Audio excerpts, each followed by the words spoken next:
Hi, Captain.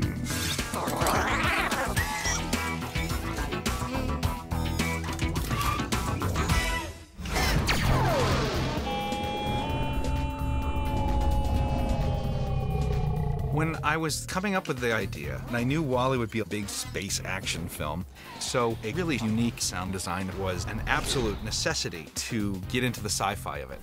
And so you start thinking, who the heck's done that before? And really, it's just been Ben Burtt.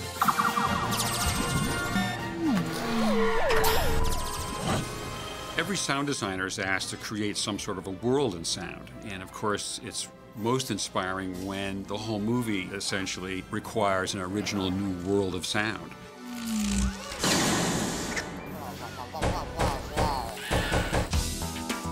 Ben has won many Academy Awards doing sound and sound design. This is a perfect film for him. He's worked on all the Star Wars movies.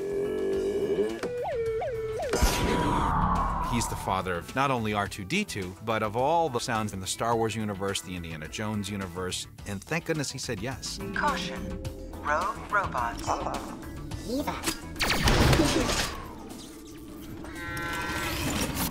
I spent lots of time recording a lot of sound effects. We needed all kinds of crashes and mechanical sounds, motors of all kinds.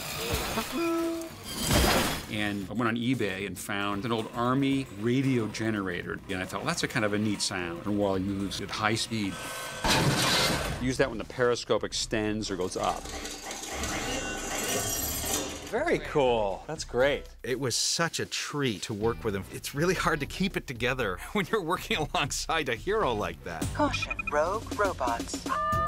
WALL-E! Oh.